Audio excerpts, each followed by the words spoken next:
अखंडमंडलाकारं व्याप्तं येन चराचरं तत्पदं दर्शितं येन तस्मै श्रीगुरुवे नमः। अज्ञानान्धस्य लोकस्य ज्ञानाञ्जनशलाकया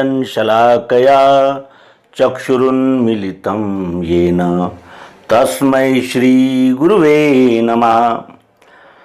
अध्यात्म विश्व विज्ञान यूट्यूब चैनल पर उपस्थित अपने सभी प्रिय मित्रों का हार्दिक स्वागत समादर करते हैं।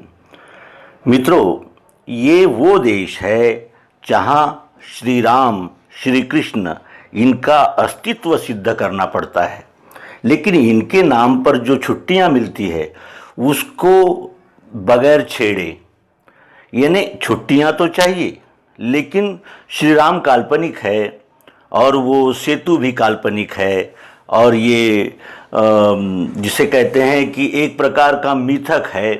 इस प्रकार की चर्चाएं इस देश में होती है और ऐसा कहने वालों को यहाँ बड़े बड़े सम्मान मिलते हैं और उन्हें बड़ा विद्वान कहा जाता है।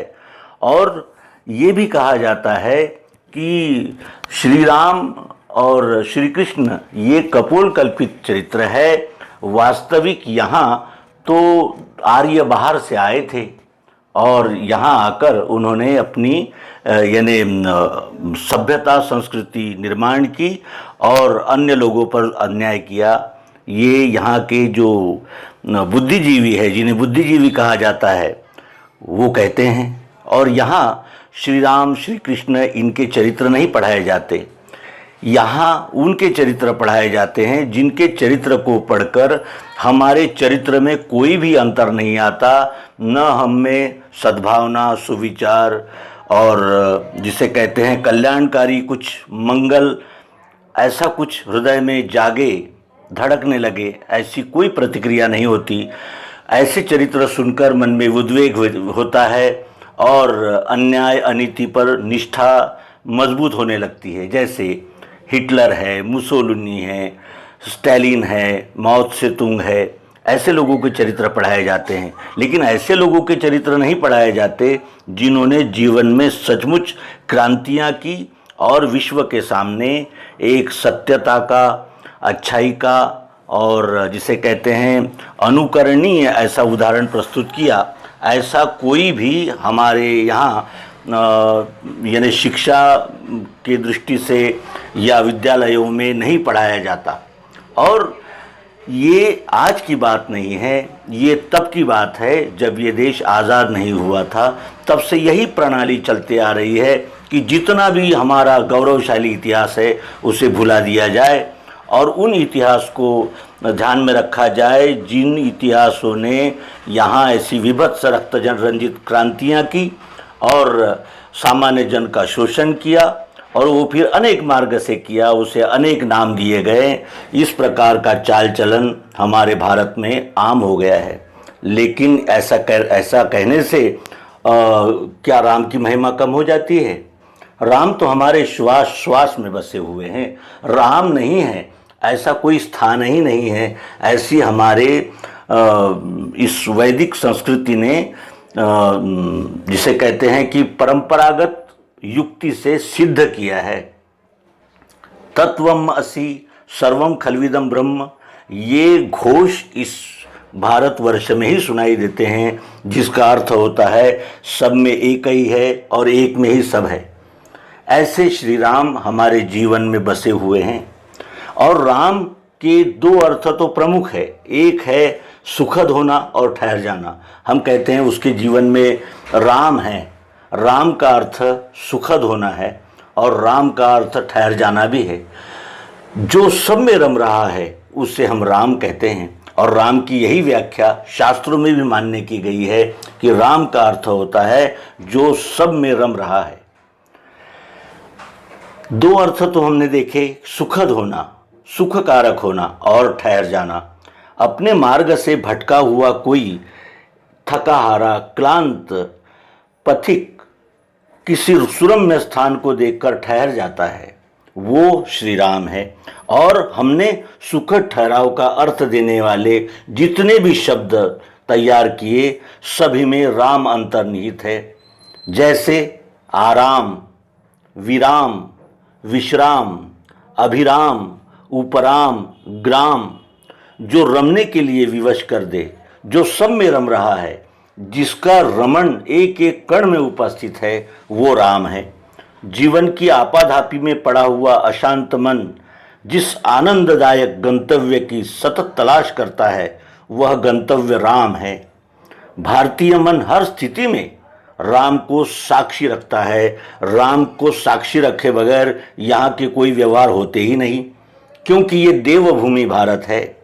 हम दुख में कहते हैं हे राम, पीड़ा में कहते हैं हे राम, लज्जा आती है तो कहते हैं हाय राम, जब कुछ अशुभ हो जाता है तो कहते हैं अरे राम राम, अभिवादन करते हैं तो कहते हैं राम राम, शपथ लेते हैं तो कहते हैं राम दुहाई है। अज्ञानता में यदि हमारा आगे के कार्यकाल में यानी हम नहीं बता सकते तो हम कहते हैं राम जाने। जब कोई अनिश्चितता होती है, जब हम कुछ परफेक्ट कुछ कह नहीं पाते तो कहते हैं राम भरोसे है भाई। और अचूकता के लिए हम राम बाण का ये शब्दोच्चार करते हैं। जब मृत्यु का समय आता है तो कहते हैं राम नाम सत्य है। हमारे यहाँ जब मृतक को लेकर जब स्मशान जाते हैं तो कहते हैं राम नाम सत्य है। इसका अर्थ यह है कि राम नाम ही सत्य है। सुशासन जब सुशासन की स्थापना करनी होती है तो हम कहते हैं राम राज्य आने वाला है, राम राज्य आना चाहिए। राम राज्य ये हमारे शासन व्यवस्था की अंतिम उपलब्धि है या अंतिम आदर्श है।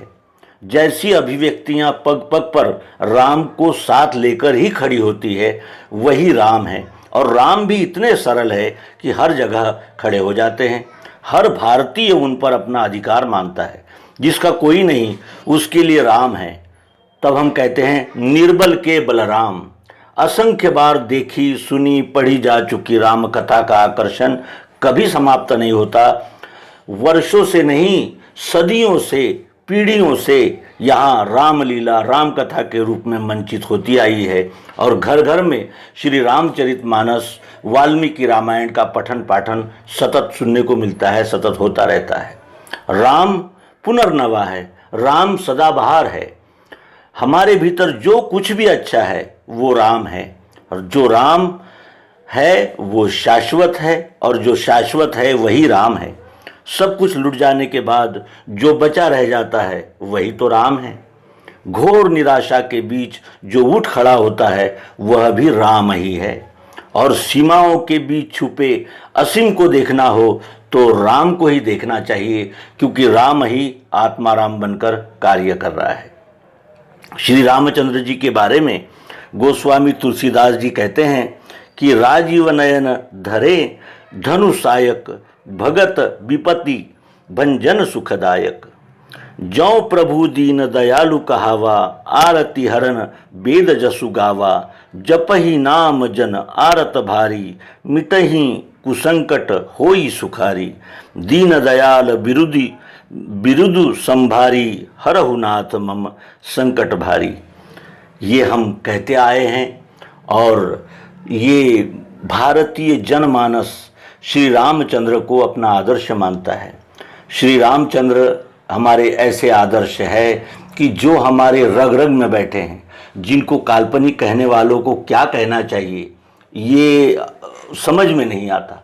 रामचंद्र कौन थे, रामचंद्र कब हुए, रामचंद्र का इतिहास क्या है, रामचंद्र का स्वरूप क्या है, ये हमें अदालतों में, न्यायालयों में सिद्ध करना पड़ा है। और उन काल्पनिक चरित्रों को सिद्ध करने की कोई आवश्यकता कभी भी इस देश के सेकुलर बुद्धिजीवी या कम्युनिस्ट या उन अनास्थावान नास्तिकों को कभी नहीं हुई कि जिनके चरित्र पर दाग ही दाग है। और एक भी स्थान ऐसा नहीं है जो आदर्शवत हो और उस आदर्श को सामने रखकर हम अपने यानी जीवन पथ को प्रकाशित कर सकें। लेकिन उन्हें आदर्श माना जाता है। और इस देश में श्री रामचंद्र का कितना उपमर्द हुआ ये हम सब जानते हैं। मित्रों, आज श्री राम नवमी का दिन है। आज दशहरा है। दशहरे के दिन श्री रामचंद्र जी लंकेश रावण पर विजय प्राप्त करके घर लौटे और आज ही नवरात्र का अंतिम दिन है, दशमी है। 10 जो दसों का इकट्ठा है वही तो ये विश्व है।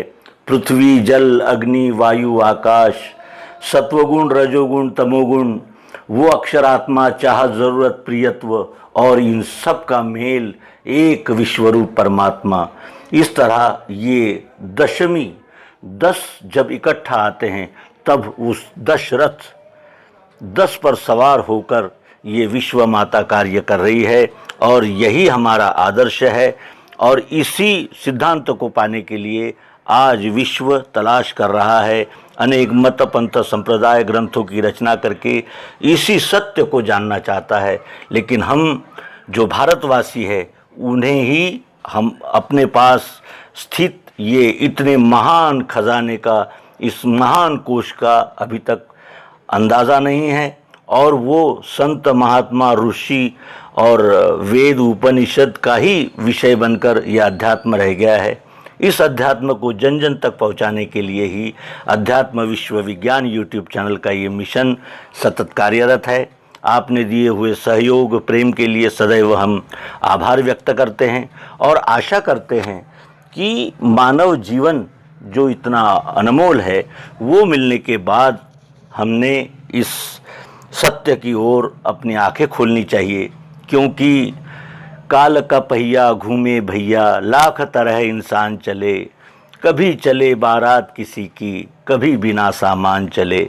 ये सत्यता है और इस सत्यता को हमें सदैव अपने हृदय में जागृत रखना चाहिए कि ये नर्तन है, ये नाशमान है, क्षणभंगुर है और ये जब तक है तब तक ही इस सत्य की खोज हमें करनी चाहिए। और इस सत्य में प्रतिष्ठित होने के लिए ही ईश्वर ने इस मनुष्य शरीर को दिया है। धन्यवाद।